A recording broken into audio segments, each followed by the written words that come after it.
Smart listeners, survei yang dilaksanakan Kemenkes tahun 2017 mendapatkan 94% siswa pernah mengakses konten porno. Yang diakses melalui komik sebanyak 43%, internet 57%, game sebanyak 4%, film atau TV sebanyak 17%, media sosial 34%, majalah 19%, buku sebanyak 26%, dan lain-lain 4%. Hasil survei ini tentu saja sangat menyesakkan dada kita. Tetapi justru musibah yang paling mengerikan akibat pornografi adalah kerusakan otak. Terlebih jika menimpa anak. Banyak orang belum menyadari efek negatif pornografi justru lebih besar daripada narkoba dalam hal merusak otak. Menurut Hilton, jika narkoba merusak 3 bagian otak, maka pornografi akan merusak di 5 bagian otak. Salah satu bagian otak vital yang merusak adalah otak pemimpin, yaitu prefrontal cortex. Pada anak, prefrontal cortex atau PFC belum matang dengan sempurna.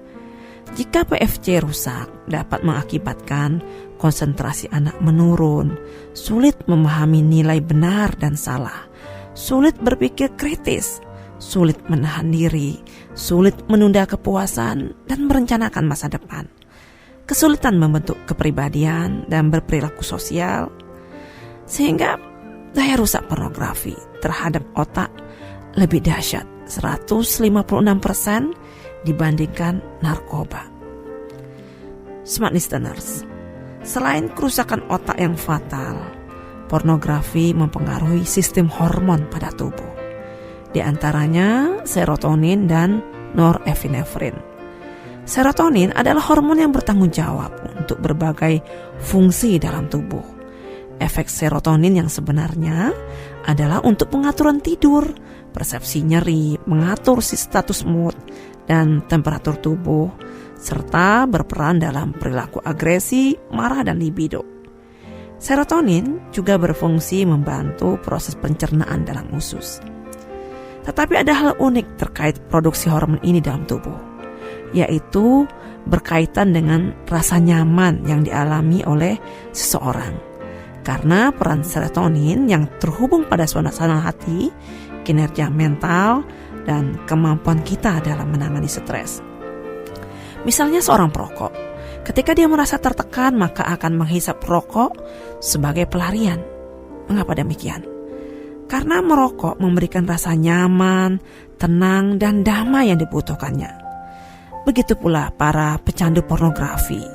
Saat menonton film porno, serotonin pun diproduksi dan menimbulkan rasa nyaman. Jika masalah atau tekanan hidup datang, maka pornografilah yang menjadi sumber penenangnya.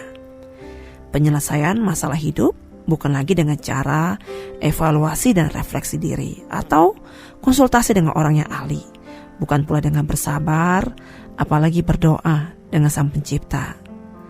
Sedangkan pada anak, sebenarnya efek serotonin membuat anak suka melakukan hal-hal yang positif, yang menimbulkan ketentraman dan kebahagiaan.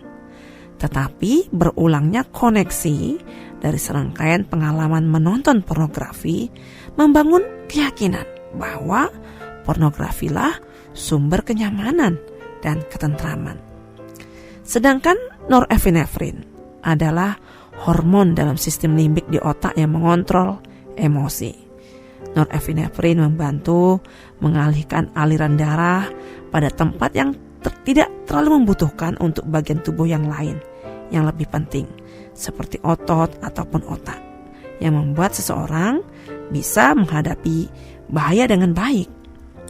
Fungsi norepinefrin adalah untuk membuat seseorang tetap fokus dan terjaga selama mengalami stres, menjadi lebih waspada dan fokus pada masalah.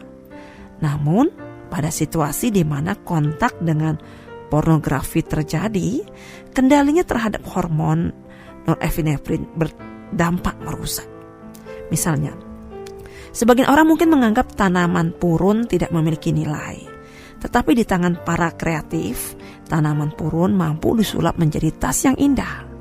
Norepinefrin adalah hormon yang memicu kreativitas, melihat peluang dan kesempatan. Tetapi, seseorang yang kecanduan pornografi sulit untuk berpikir jernih, apalagi memberdayakan pikirannya untuk hal-hal besar dan kreatif. Sehingga ketika pecandu pornografi sekedar mendengar ungkapan perempuan itu seksi, pikirannya bergerak jauh melampaui orang lain yang berada pada situasi yang serupa. Mereka memiliki gudang gambar dan kosakata seputar pornografi yang telah memenuhi otaknya. Sehingga kondisi apapun selalu dihubungkan pada kegiatan pornografi. Smart listeners, kecanduan pornografi adalah musibah yang paling dahsyat. Ini dikarenakan frekuensi yang tinggi dalam akses tayangan pornografi akan menjadi sebuah kebutuhan. Dan jika kebutuhan semakin tinggi, akan menyebabkan perilaku menyimpang dan kerusakan otak permanen yang menyebabkan hilangnya nilai suatu manusia. Maka jangan pernah ada kata kompromi terhadap semua kejahatan pornografi.